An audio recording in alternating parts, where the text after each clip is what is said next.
Hello friends, நான் இப்போ பார்த்தோம்னா மால்தீவ்ஸ் கேபிட்டல் சிட்டியான மாலே சிட்டியில் இருக்கேன். மால்தீவ்ஸுக்கு பார்த்தீங்கன்னா நம்ம prime minister Narendra Modi official visit கொடுக்குறாரு 26 ஜூலை. அவரை சிறப்பான முறையில் வரவேற்கிறதுக்கு பார்த்தீங்கன்னா எங்கே பார்த்தாலும் நம்ம இந்தியன் ஃபிளாக் வச்சிருக்காங்க. அது மட்டும் இல்லாமல் ஏகப்பட்ட கலை நிகழ்ச்சிகளுக்கான ரிகல்ஸனும் இங்கே போயிட்டு இருக்கு. ஒரு 2 வருஷத்துக்கு முன்னாடி நடந்த ஒரு சின்ன இஷ்யூல இந்தியா ஃபுல்லா பாய்காட் மால்தீவ்ஸ் அப்படிங்கிற ஹேஷ்டாக் ட்ரெண்ட் ஆச்சு. யாரோ ஒருவர் செஞ்ச தப்புக்கு ஒட்டுமொத்த மால்தீவ்ஸே நம்ம இந்தியாவுக்கு எதிரானவங்க அப்படிங்கிற மாதிரி நிறைய நரேட்டிவ்ஸ் நீங்க சோசியல் மீடியாலையும் டெலிவிஷன் மீடியாஸ்லயும் பார்த்துருப்பீங்க. ஆனா ரியல் ஃபேக்ட் என்னன்னு பாத்தீங்கன்னா அப்படிலாம் ஒண்ணுமே இல்லை. Maldives government and Maldives people are so friendly for Indians.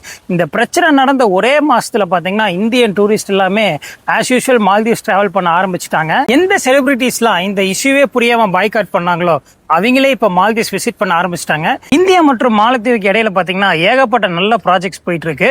அதுல முக்கியமான ஒண்ணுதான் என் பின்னாடி தெரிகிற இந்த பிரிட்ஜ் ப்ராஜெக்ட். இந்த ப்ராஜெக்டும் நம்ம இந்தியன் கவர்மெண்ட் தான் மால்தீவ்ஸுக்கு பண்ணி தராங்க. ஒரு வழியா இந்த பாய்காட் ப்ராப்ளம்லாம் முடிஞ்சு நம்ம நரேந்திர மோடியே மால்தீவ்ஸ் விசிட் பண்ண ஆரம்பிச்சிட்டாரு. ஸோ நீங்களும் உங்கள் ஃபேமிலியாகவோ இல்லை கப்புளாகவோ மால்தீவ்ஸ் விசிட் பண்ணணும்னு நினச்சிங்கன்னா நம்ம டூரிஸ்ட் 360 கான்டாக்ட் பண்ணுங்கள். உங்கள் ட்ராவலை ஸ்மூத் அண்ட் ஈஸியாக நாங்கள் பண்ணித்தரோம்.